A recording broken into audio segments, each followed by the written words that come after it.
This video is brought to you by Devout Decals, makers of reusable Catholic art for your home altar, your bedroom, and your home classroom. If you thought Francis had stacked the deck in favor of the next pope being a Francis II, then you'll feel vindicated in this story. The official news arm of the Society of St. Pius X are actually calling for Francis to convene what would be the 9th consistory of his alleged papacy. The consistory, of course, being the meeting of the cardinals of the church where bishops are elevated to the office of the cardinal by the pope, thus giving participation rights in the next conclave that will choose Francis's successor. The SSPX are actually calling for him to hold his 9th consistory, which may leave some of you scratching your heads a bit. Why on earth would the SSPX want Francis to hold his consistory to help stack the deck further? For the most basic reason that they outline in this article here is pretty obvious. Many cardinals are retiring in 2023 and 2024, and it will effectively cripple the College of Cardinals if he doesn't hold a consistory. It's getting a little late in the year to announce a consistory for 2023, but Francis could choose to hold one at an unusual time if he so chose. That's kind of the argument they're going to make here. Typically, consistories are held in August, but there's nothing saying that he couldn't have one in the fall if he wanted to. The argument for him holding such a consistory is interesting to say the least, but I don't think it matters that much. He's already chosen about 60% of the cardinals who will participate in the next conclave. His holding another consistory will push that to something like 70, 75, 80% of the cardinals. The argument is only at this point for a continuation of papal government in the event of Francis's eventual passing, and the having of a smooth consistory that doesn't have any questions about legitimacy. Let's get a look at the story in question. But first, I wanted to take a moment to thank the patrons and supporters of Return to Tradition.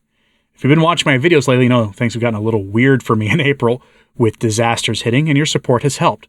And for as little as $1 a month, they help keep the lights on at Return to Tradition Global Headquarters here in Tornado Alley, and for that, I'm thankful. If you want to join them in helping this work, there are options in the description box below, including Subscribestar, which is the Patreon alternative that respects speech and doesn't kick people off their platform for having the wrong opinions, as well as, of course, to Patreon and a couple of other viewer-requested options. Thanks, and on to the consistory story. And it's a big one. Because, as I said, the SSPX are actually calling for a consistory. They want Francis to appoint new cardinals. Headline from fsspx.news.com. Vatican. A 9th consistory on the horizon. The years 2023 and 2024 should see more than 20 cardinals leave the College of Cardinals of the future pope because of the 80-year age limit. Everything therefore suggests that the current Roman pontiff should not delay too long in convening the 9th ordinary public consistory of his pontificate, allowing him to imprint his mark a little more on the sacred college. That's phrased in a way that suggests that that's actually a good thing in their mind. Francis has been remarkably pro-SSPX, which is weird, but might make sense if you hold to the corralling theory about his use of the SSPX and Traditionis Custodes. That theory states that he wants to corral all of us mean trads into the SSPX. That way we can at the very least be kept out of sight of the rest of the church, if not excommunicated on a whim. It's an interesting theory and one that I think is at least a little bit plausible. It's worth noting also that recently Francis went on the record to say that the SSPX are not in schism, which is a truthful statement, though I honestly don't care that much about what he says on the matter. For those interested in the argument about whether you should go to Mass with them or not, Catholic Family News recently published an article that has 24 times where the Vatican has said over the years that it's okay to attend Masses of the SSPX, and that you can support their chapels and missions financially if you want to. Check it out for free online at catholicfamilynews.com. But what is the SSPX's reasoning for wanting a consistory?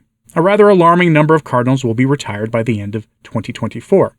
From the article, quote, "A consistory can be ordinary. In this case, all the cardinals are summoned, at least those who are in Rome, in order to be consulted on certain serious matters, which arise quite commonly, or else in order to perform certain particularly solemn acts, such as canonizations or the creation of cardinals. It can also be extraordinary when particular needs of the Church or the study of matters of great importance advise it, specifies canon law. All the cardinals are then called to Rome on this occasion. Unlike the ordinary consistory, the extraordinary consistory is always held behind closed doors. By the motu proprio Ingrafascentum Aetatem of November 21, 1970, Pope Paul VI determined that only cardinals under the age of 80 could choose the Pope. And by the Apostolic Constitution Romano Pontifici Eligendo of October 1, 1975, he limited the number of those who can participate to 120. John Paul II exceeded the ceiling several times, with the College of Cardinals reaching 135 in 2001 and 2003. Since April 27, 2023, Cardinal Dominik Duka, Archbishop Emeritus of Prague, has reached the age limit of 80, which no longer allows him to exercise his right to participate in the event of a conclave. The Sacred College is currently composed of 122. 8 other cardinals will lose their right to participate due to the age limit by the end of the year 2023, bringing the number of participants to 114.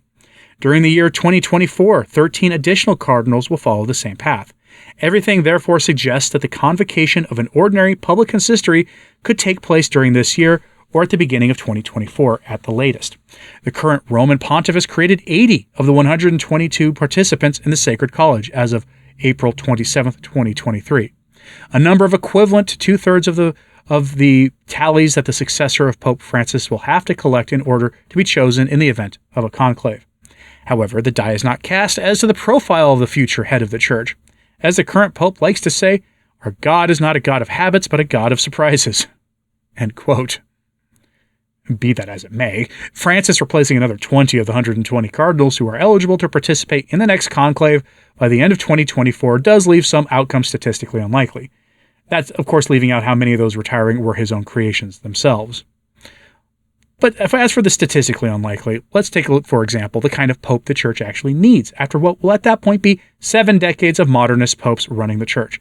Not a moderate, which would drive the crisis in the Church along further, since a moderate can't or won't be able to do anything about the mess in any meaningful way, but a pope who our ancestors would have easily recognized as a pope.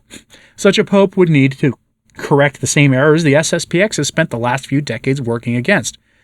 Whether those errors pertain to the liturgy or the role of the Church in the world, or in the, frankly, numerous errors regarding morality that have been allowed to fester in the Church, culminating in, of course, the mess among the Flemish bishops, the German bishops, the broader synod on synodality, you name it.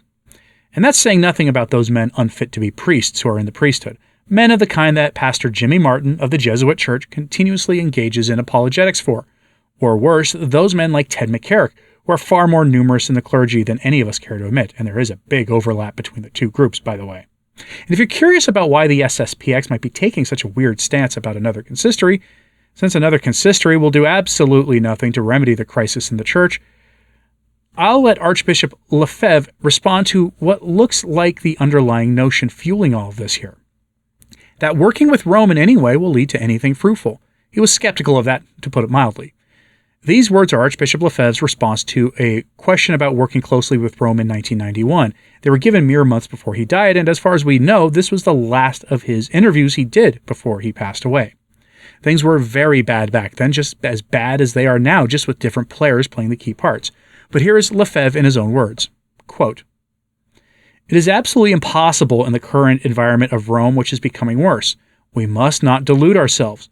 The principles which now guide the conciliar church are more and more overtly contrary to Catholic doctrine. Before the Commission on Human Rights of the United Nations, Cardinal Casaroli recently declared, quote, I want to dwell somewhat on one specific aspect of the fundamental freedom of thinking and acting according to one's conscience. Religious liberty. The Catholic Church and her supreme pastor, who has made human rights one of the major themes of his preaching, have not failed to recall that, in a world made by man and for man, the whole organization of society has meaning only insofar as it is the human dimension a central concern. To hear that in the mouth of a cardinal, he does not speak of God. For his part, Cardinal Ratzinger, presenting a discussion paper on the relationship between the magisterium and theologians, affirms, he says, quote, for the first time clearly that the decisions of the magisterium cannot be the last word on the matter as such, but are a kind of provisional disposition. The core remains stable, but the particular aspects that influence the circumstances of that time may need correction later on. In this regard, one can point to the declaration of the popes of the last century.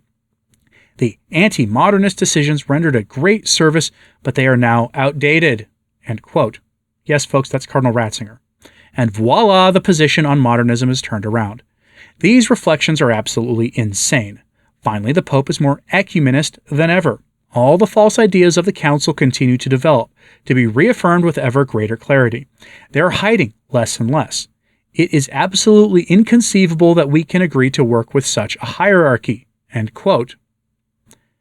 That's probably hard for some of you to hear, given that Cardinal Ratzinger was objectively rejecting the traditional notion of the magisterium and of the church in its role in human affairs, and of correcting the errors of the modern age, and in fact tacitly rejecting everything St. Pius X said in Pascendi. And what that he is doing is that precisely. Did he change his mind towards the end of his life? We'll never know, but nothing we saw from him suggests otherwise. The same relativism he decried was alive and well within the church, and the concept of the magisterium of the church that we affirm was established by Christ himself somehow not being the final arbiter of what is right and wrong is a troubling statement to make. But that's where we have been for at least 50 years in the church, and since that time, Paul VI laid down the papal tiara in an unmistakable symbol of surrender to the secular world. He did that. There are photos of it online. But what do you think about this? Are you puzzled by the Society of St. Pius X endorsing another consistory where Francis can choose enough cardinals that he'll all but guarantee the next pontiff is absolutely terrible? Is there some other game going on here? Are they just signaling that they are loyal sons of the church who are merely having an internal dispute with Rome and nothing more than that? I'm not sure what to think about this. I'd like to think it's the latter. But I'm curious what you think about this. So let me know in the comments, please. Like and subscribe if you haven't. It does help. Sharing this on social media helps a lot too. As always, pray for the church. I'm Anthony Stine. Ave Maria.